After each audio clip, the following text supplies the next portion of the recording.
যুক্তরাষ্ট্রের নাগরিকদের জন্য ওষুধের দাম কমানোর উদ্যোগ নিয়েছেন মার্কিন প্রেসিডেন্ট ডোনাল্ড ট্রাম্প। শুক্রবার সন্ধ্যায় উত্তর ক্যারোলিনার রকি মাউন্ট শহরে এক নির্বাচনী সমাবেশে অর্থনীতি, মূল্যস্ফীতি এবং জনগণের ক্রয় ক্ষমতা নিয়ে আয়োজিত এই সমাবেশে তিনি আরও বলেছেন, যুক্তরাষ্ট্রে স্বাস্থ্যসেবা ও ওষুধের ব্যয় কমাতে বড় পদক্ষেপ নিচ্ছে তার প্রশাসন।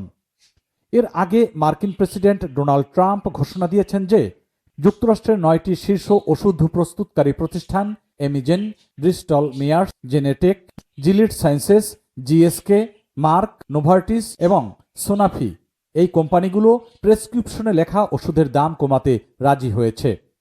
হোয়াইট হাউসের বিবৃতিতে বলা হয়েছে, এই কোম্পানিগুলো এখন থেকে যুক্তরাষ্ট্রের মেডিকেইড প্রোগ্রামের জন্য সেই একই দামে ওষুধ বিক্রি করবে, যেভাবে তারা অন্যান্য উন্নত দেশে বিক্রি করে থাকেন।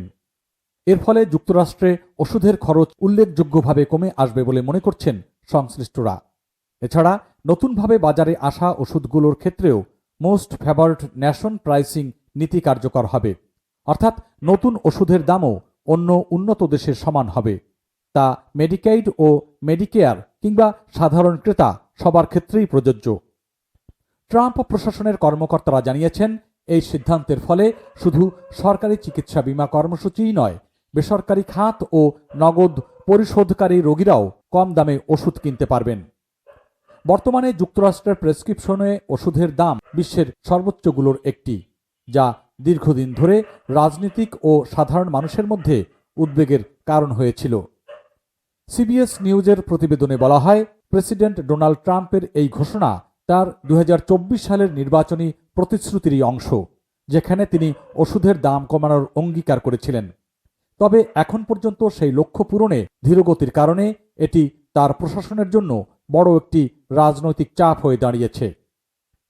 নিউ ইয়র্কের টাইমসের বিশ্লেষণ বলছে, নতুন এই চুক্তি কার্যকর হলে 2026 সালের মধ্যেই প্রেসক্রিপশনে ওষুধের গড় দাম 20 থেকে 30% পর্যন্ত কমতে পারে। এটি ট্রাম্প প্রশাসনের জন্য বড় একটি অর্থনৈতিক ও সামাজিক সাফল্য হিসেবে গণ্য হতে পারে, বিশেষ করে আসন্ন মধ্যবর্তী কংগ্রেস নির্বাচন বা মিড টার্ম ইলেকশন সামনে রেখে। উত্তর ক্যারোলিনায় দেওয়া এক ভাষণে প্রেসিডেন্ট ট্রাম্প বলেছেন, আমরা যুক্তরাষ্ট্রে ওষুধের দাম এমন স্তরে নামিয়ে আনব যা আগে কেউ ভাবেননি। আমি আমেরিকার জনগণকে সাশ্রয়ী স্বাস্থ্যসেবা দিতে প্রতিশ্রুতিবদ্ধ। তিনি আরও বলেছেন, অর্থনীতি ক্রমেই স্থিতিশীল হচ্ছে এবং আগামী বছরগুলোতে পরিস্থিতি আরও উন্নত হবে। ট্রাম্পের বক্তব্য অনুযায়ী প্রশাসনের সাম্প্রতিক পদক্ষেপগুলো মূল্যস্ফীতি নিয়ন্ত্রণ, কর্মসংস্থান বৃদ্ধি ও স্বাস্থ্য ব্যয় হ্রাসে ইতিবাচক প্রভাব ফেলবে। তবে সমালোচকরা বলছেন, শুধুমাত্র ওষুধের দাম কমানোই যথেষ্ট নয়। যুক্তরাষ্ট্রের স্বাস্থ্য ব্যবস্থায় কাঠামোগত পরিবর্তন না আনলে সমস্যার মূল সমাধান হবে না। তবুও অর্থনৈতিক সংকট ও মূল্য বৃদ্ধির সময় ট্রাম্পের এই ঘোষণা অনেক নাগরিকের কাছে একটি আশাব্যঞ্জক পদক্ষেপ হিসেবে দেখা দিচ্ছে।